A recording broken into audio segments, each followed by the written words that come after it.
Всем привет, девчонки, все, кто вяжет по моим мастер-классам. Хочу предложить вам такую идею. Вы скидываете свои фотографии в изделиях, которые связаны по моим мастер-классам. Я создам видео из ваших фотографий с вашими работами и выложу сюда отдельным видео. Мне кажется, это будет очень классно. Поэтому, если у вас есть такое желание, можете присылать фото готовых работ мне в Инстаграм либо ВКонтакте. Название страничек есть у меня в описании к видео. Также отдельную благодарность хочу выразить всем тем, кто присылает донаты на развитие моего канала. Это добровольные и безвозмездные пожертвования. Сейчас во времена отсутствия монетизации меня это очень сильно вдохновляет. Все эти сердечки адресованы вам, спасибо вам большое. Ну а мы приступаем к видео. Всем привет! Сегодня свяжем вот такой классный комплект, который состоит из шапочки и шарфа. Кстати, представляете, как будет классно, если в дополнение к этому комплекту связать варежки по вот этому мастер-классу. Получится какой-то прям потрясающий комплект из 3 изделий. На фото и видео вы видите меня вот в таких мохнатых варежках. Это покупные, я их покупала несколько лет назад. Они очень хорошо сочетаются с цветом моей пряжи, то есть нет конфликта в оттенках белого. А так, если бы не было этих варежек, я бы обязательно в комплект связала варежки вот по этому мастер-классу. Что касается пряжи, это пихорка смесовая, состав 30 шерсть, 70% акрил, в 200 метрах 200 грамм. Мой цвет 01 белый. Это вот такая толстенькая ниточка, да, такая объемная, которая состоит из 2 скрученных ниточек между собой. Из-за того, что в составе большая часть процентов это акрил, она, конечно же, будет скатываться со временем, то есть акрил дает скатывание нашей пряжи, нашим изделиям. Я не знаю, то ли мне так не повезло, то ли она, в принципе, всегда так идет. Смотрите, она уже в мотках вся вот такая в катышках. Я не знаю, насколько это нормально, потому что, да, бывает, что в составе в пряже очень большой процент акрила, но она хотя бы в упаковке идет гладенькая, и только потом со временем начинает скатываться. А это прям вот я вяжу, и прям вот в течение всей вот этой вот, смотрите, даже вот вытаскиваю, видите, вот такие уже катышки. Так что смотрите, сами выбирайте, нужна ли вам такая пряжа. Если это вас особо не напрягает, можно пользоваться вот такими машинками, которые удаляют катышки. В описании под видео я напишу точный расход, какой у меня получился на шарф и шапочку. И также в описании под видео я укажу, какими еще видами пряжи можно связать такой комплект. То есть я вам напишу там разновидности толстенькой объемной пряжи. Что касается номеров крючков, посмотрите далее видео, и вы поймете, каким крючком вам будет удобнее вязать. Эти шапочки вяжутся очень и очень просто. Вы сможете связать за день таких несколько штук, либо один комплект вполне можно осилить за один день, максимум за выходные. Потому что там, где у нас объемная толстая пряжа, изделия получаются намного быстрее, нежели из тонких видов пряжи. Давайте начнем с вязания шапочки. Смотрите, я связала 2 варианта, чтобы вам было наглядно понятно. Они связаны абсолютно по одинаковому принципу. Только одна шапочка связана полустолбиками с накидом, другая просто столбиками без накида. Шапочку полустолбиками я вязала крючком номер 8, а столбиками без накида вязала крючком номер 7. Поэтому сами выбирайте, какой вариант вам больше нравится. Смотрите, вот это полустолбики с накидом, они у нас, как правило, пошире сами по себе, а вот это столбики без накида обычные. И вот таким образом они отличаются. Я буду показывать пример на шапке столбиками без накида. Смотрите, я распустила по шовчику шапку из полустолбиков с накидом, чтобы вам наглядно показать, из чего состоит шапка. Шапка у нас состоит из клиньев. Смотрите, первый клин, такой как бы треугольничек, потом второй, и вот он, третий. То есть каждый последующий клин вывязывается сразу же автоматически от предыдущего. Смотрите, эта шапка у меня состоит из 3 клиньев. Вот эта шапочка из столбиков без накида у меня состоит из 5 клиньев. То есть, смотрите, можно вот таким образом расположить, чтобы было видно. Смотрите, первый, второй, 3, 4, 5 клин. Как это получилось? Потому что у нас столбики без накида, как я уже сказала ранее, у нас поуже, поплотнее вязка, чем, например, полустолбики с накидом. Соответственно, при вязании вот эти клинья столбиками без накида получаются в размере меньше, чем, например, полустолбиками с накидом.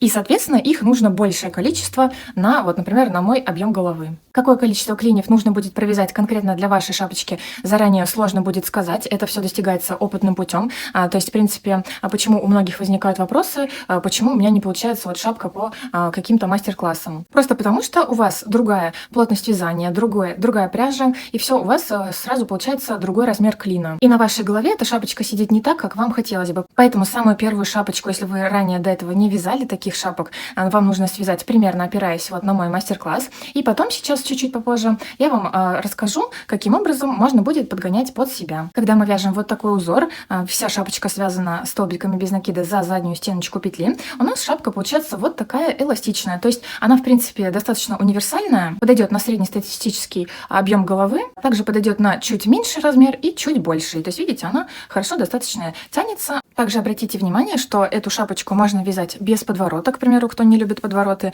можно связать ее вот такой короткой, да, вот просто я вам покажу, как она выглядит без подворота. Просто изначально вы набираете меньшее количество петель на воздушную цепочку. Какое количество петель на изначальную воздушную цепочку нужно набрать именно вам для вашей шапочки, заранее сказать достаточно сложно. Это зависит от того, какую ширину подворота вы хотите, какая глубина шапочки вам нужна и так далее. Это все нужно подбирать практичным путем. То есть я вам советую сейчас опираться на мое количество воздушных петель. То есть свяжите шапочку, вот опираясь на то, сколько я сейчас буду вязать воздушных петель, клиньев. И потом уже, когда вы свяжете эту шапку, вы на 100% поймете, насколько нужно будет, например, увеличить воздушную цепочку изначальную, либо наоборот уменьшить. То есть, например, вот она у вас получится вот такая.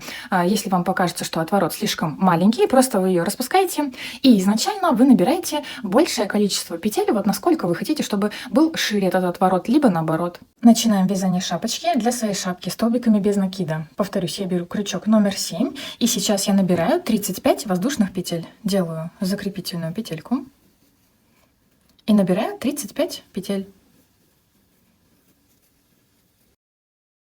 Просто для ориентира я вам скажу, что длина в нерастянутом виде вот этой воздушной цепочки у меня получилась 38 сантиметров. Но это не равно длине нашей шапочки, потому что сейчас, когда мы будем обвязывать эту воздушную цепочку, она у нас будет уменьшаться. Далее со второй петельки от крючка, вот первая, вот вторая, за заднюю стеночку провязываем до конца нашей цепочки, не доходя 10 петель, то есть оставляем здесь 10 непровязанных петелек, провязываем за заднюю стеночку косички, просто столбики без накида провязываем.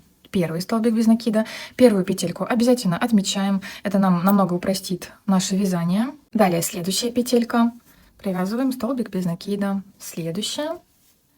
И так провязываем, в конце оставляем недовязанными 10 петель.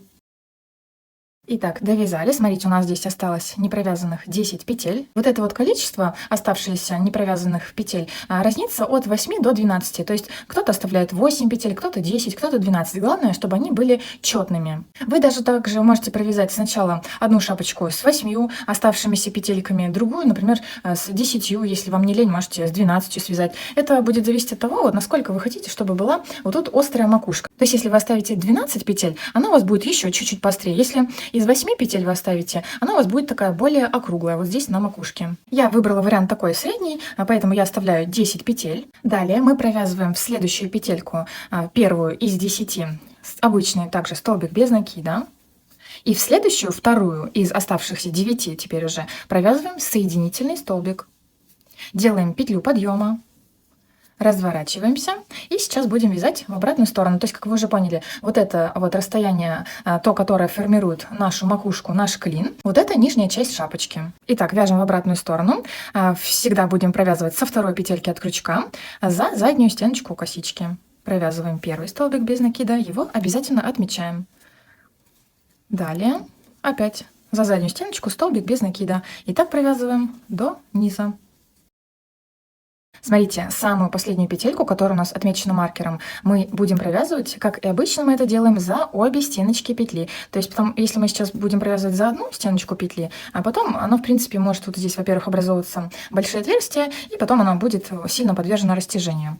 Внизу, по нижнему краю, мы всегда будем провязывать за обе стеночки петли, то есть за всю косичку хватаем крючком. И здесь, смотрите, тоже такой нюанс, не затягивайте эту петельку так же сильно, вот как вот эти предыдущие. Сделайте ее чуть-чуть послабее, то есть вот так вытяните ее, и провяжите ее не так туго, потому что вот когда я провязывала несколько вариантов, тренировалась на одной из шапочек, когда я этот момент не контролировала, вот этот вот край, вот сейчас мы провязали, вот этот вот край был вот так сильно затянут, и когда я надеваю на себя шапочку, то вот этот край прям ощутимо давит на лоб, это было не очень приятно, и в принципе это не очень красиво смотрится, вот когда вся шапочка такая свободная, объемная, а вот этот край вот так вот сдавливает, поэтому контролируйте этот момент. Вот видите, она такая свободненькая получилась, не стянутая.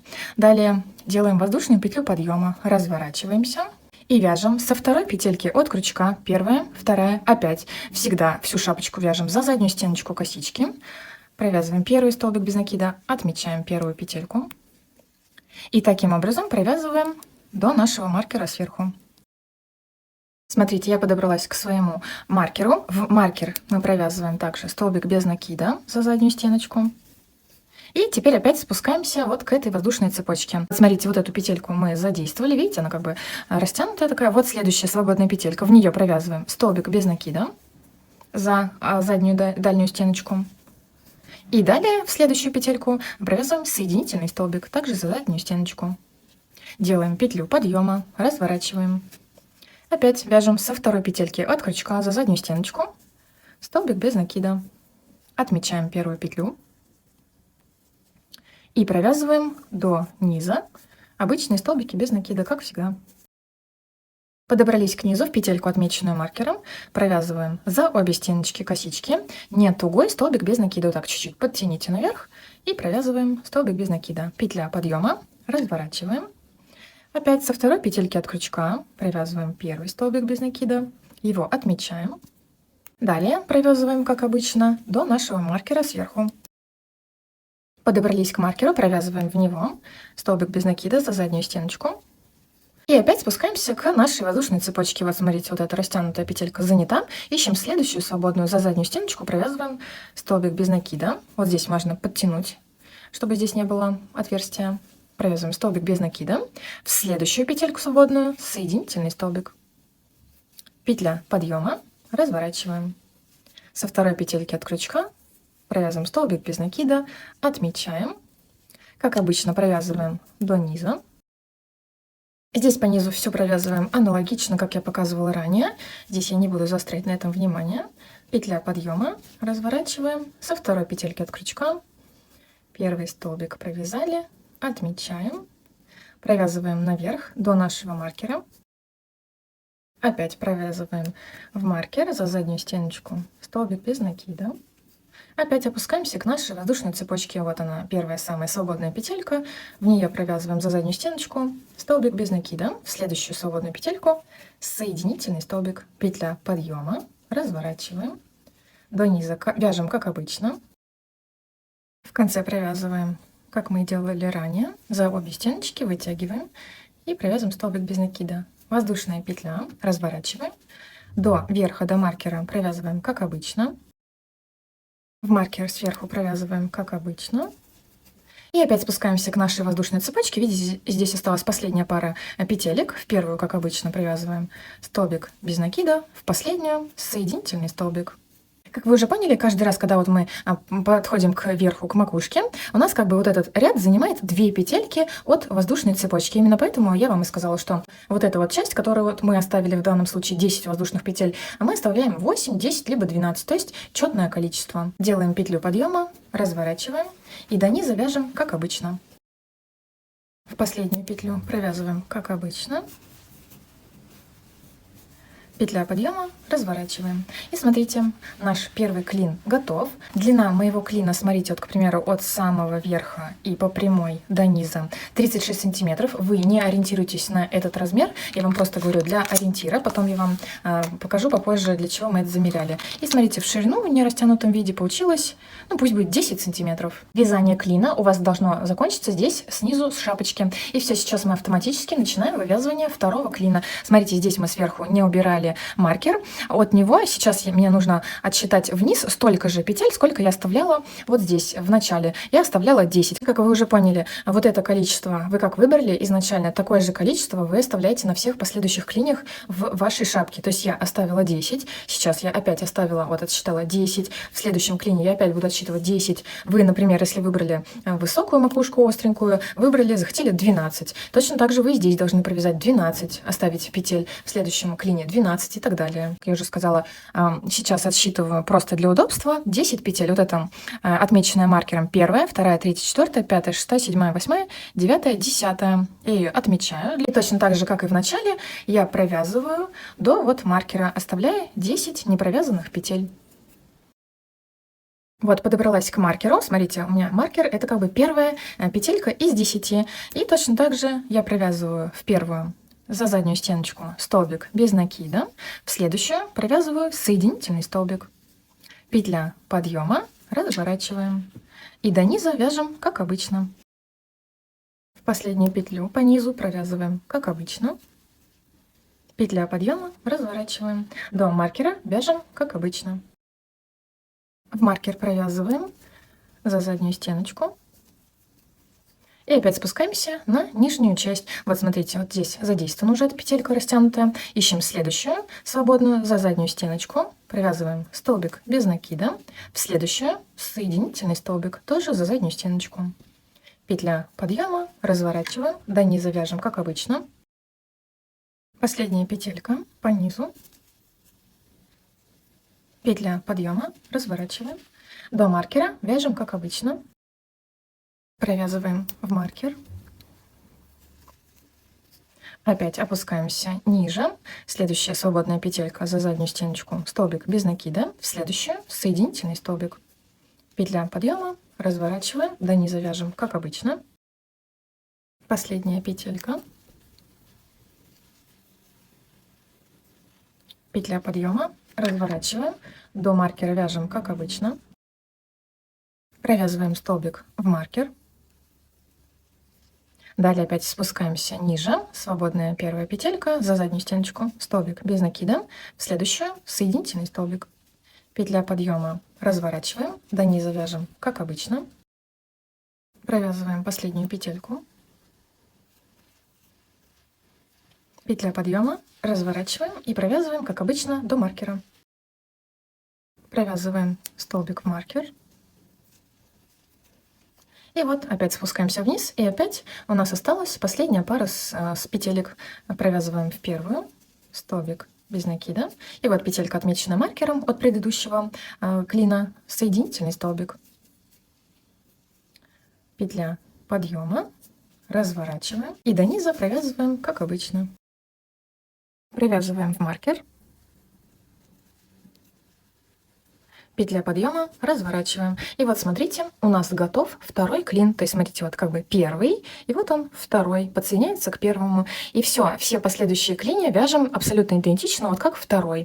То есть смотрите, мы здесь сверху не убирали маркер, чтобы нам было легко от него отсчитать. В моем случае 10 петель, 10-ю отмечаю. Сейчас опять заново снизу я провязываю до маркера.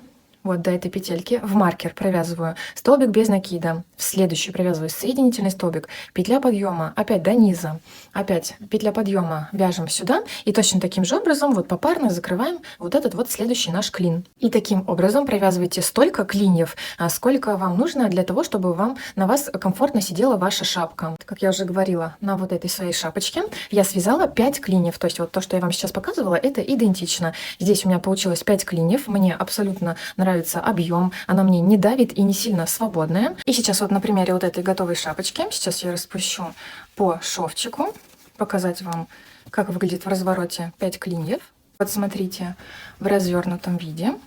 Смотрим, вот это у нас начало вязания. Вот наш хвостик от набора воздушной цепочки. Вот смотрите, первый клин, потом второй, вот он третий, 4 и 5. Вы должны закончить шапочку здесь снизу. Вот здесь от самого края по низу и вот здесь по этой стороне получилось 53 сантиметра. Далее смотрим в развороте на одну и вторую сторону нашей заготовки. Смотрите, вот здесь как будто такие законченные ряды, да, прям вот четко законченные ряды. Они прям сильно выделяются. Вот здесь прям они такие объемненькие на конце. На обратной стороне они как будто бы больше сглаженные. Вот, видите, они такие не сильно выделяются. Поэтому я хочу, чтобы вот эта сторона была у меня лицевой, потому что они здесь, вот эти окончания рядов, более красивые. Поэтому я складываю вот этой стороной друг к другу. И сейчас уже будем сшивать. Смотрите, у меня здесь закончилась моя работа. Я продеваю крючок с вот этой стороны, с задней, за обе стеночки, и продеваю туда вот эту петельку, оставшуюся от вязания. Можно взять крючок поменьше, которым вам будет удобно сшивать. Можно сделать закрепительную петельку. Все, и смотрите, как сделать, чтобы с лицевой стороны был этот шов не сильно заметен. В следующую петельку я провожу за обе стеночки петли, на противоположной стороне за заднюю стеночку, за одну из стеночек, за заднюю. И провязываю соединительный столбик. Тоже этот шов, который мы сейчас будем сшивать, не затягивайте, вяжите послабее. Опять продеваю в следующую петельку за обе стеночки, на противоположной стороне за заднюю стеночку, соединительный столбик. И таким образом провязываем до макушки. Вот здесь в самом конце провязываем самые последние петли на этой и на этой стороне. И смотрите, в зависимости от того, как вы хотите, можно провязать, к примеру, вот здесь вот эту, закрыть макушку, вот это отверстие, просто вот здесь по прямой, например, также соединительными столбиками продолжить вязать, вот так задевая петельки. Только продевайте не за одну какую-нибудь петельку, а вот за две, захватывая ближайшие, чтобы не было больших отверстий. Вот таким образом до конца. И все, вот этот хвостик вытаскиваем и закрепляем здесь на изнанке. Либо, смотрите, вот закончили, провязали по последним вот этим петелькам. Хвостик можно вытащить, заправляем в иглу. И вот таким образом, просто змейкой, вот так по краю верхнему вот этого отверстия, продеваем вот эту наш хвостик и просто в конце затянем. Вот, провязали по всей окружности. Вот так хорошенько можно подтянуть. Наше отверстие стянулось. Здесь также закрепляем этот хвостик на изнанке. И все, наша шапочка полностью готова. Смотрите, какая макушка получилась. Все красиво. Делаем отворотик. Все готово. И смотрите, когда вы полностью связали, соединили по шовчику нашу шапочку, вы сейчас примеряете ее и смотрите, нравится ли вам объем, как она на вас сидит, туго она вам, либо наоборот слишком свободновато и хочется чуть-чуть поуже. В зависимости от этого вы все распускаете и вяжете с учетом того, как вы хотели бы, чтобы она на вас сидела. Например, вам эта шапка показалась слишком свободной, то вот этот клин, помните, который мы изначально связали, я вам сказала замерить в сантиметрах. Особенно это важно по ширине. Например, она вам сейчас шапка свободная, вы вяжете изначально заново вот этот клин чуть-чуть поуже. Вы должны понять, вот насколько нужно уменьшить объем общей вашей шапочки. Например, для красоты чисел, чтобы было понятно, вам нужно уменьшить объем шапочки на 5 сантиметров. Соответственно, у нас 5 клиньев, и значит, каждый из клиньев нужно уменьшить ширину клина на 1 сантиметр. То есть вы, когда вяжете первый клин, он у вас должен получиться на 1 сантиметр меньше, чем вот вы, которые сейчас провязали первый и которые замерили. Либо наоборот, если она у вас слишком узкая получилась на вашу голову, вы хотите, чтобы она была посвободнее, вам нужно вязать шапочку и первый самый клин, и потом отталкиваться от него, все вязать клинья последующие посвободнее. И, например, если вы хотите вязать из полустолбиков с накидом, вот, например, набрали цепочку и провязываем во вторую петельку полустолбик с накидом, делаем накид за заднюю стеночку, провязываем петельку через все 3 петли на крючке одной рабочей нитью. Опять обязательно отмечаем вот эту первую петлю, опять провязываем накид в следующую петельку, 3 петли на крючке одной рабочей нитью.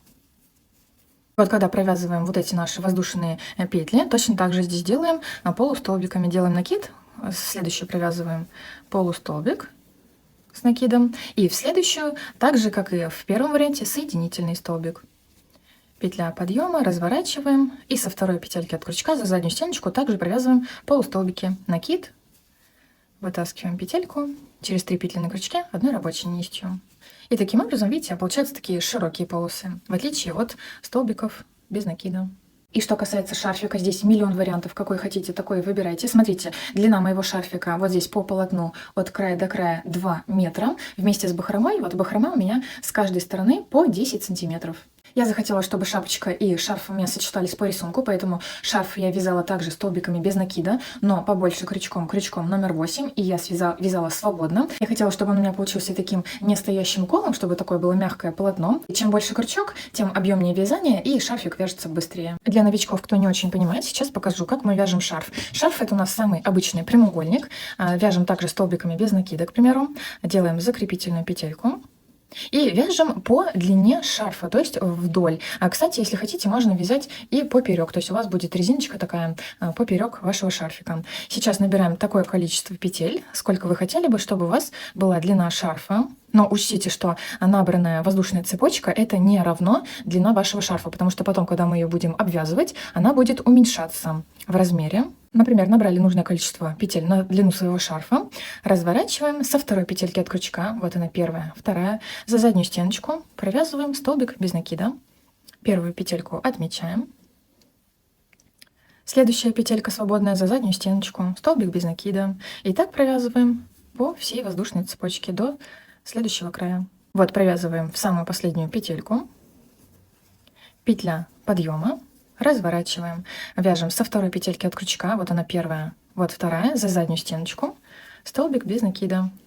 Первый всегда отмечаем, вяжем до следующего маркера, до следующего края, за задние стеночки петель, столбики без накида. Вот подошли к противоположному краю, мы не зря отмечаем эти наши петельки маркерами, это нам не даст запутаться. И таким образом мы свяжем идеально ровный прямоугольник.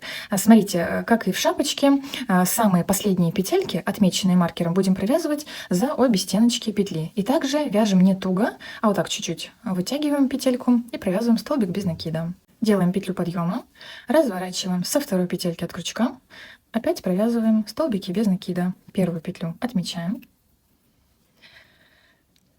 И провязываем до следующего маркера столбики без накида. Опять подошли к маркеру, в маркер провязываем за обе стеночки столбик без накида, вот так чуть-чуть вытягиваем.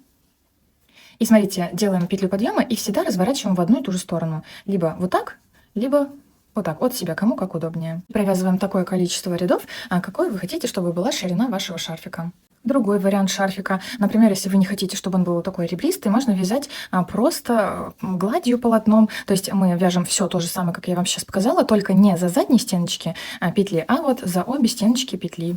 И таким образом шарфик получится просто такой гладкий, не ребристый. Обычная такая гладь из столбиков без накида. Делаем подъем. И вот сейчас провяжу пару рядочков, чтобы вы поняли разницу. Вот смотрите, вот этот второй вариант, просто он гладенький со всех сторон. Вот это первый ребристый. Вяжите любыми столбиками, любым крючком, посвободнее, поплотнее. То есть выбирайте абсолютно любой вариант на шарфик. Здесь прям полет фантазии. Например, как вязать столбиками с одним накидом. То есть он у вас получится такой рыхлый, очень мягенький шарфик. Смотрите, в начале каждого ряда делаем 2 петли подъема, разворачиваем.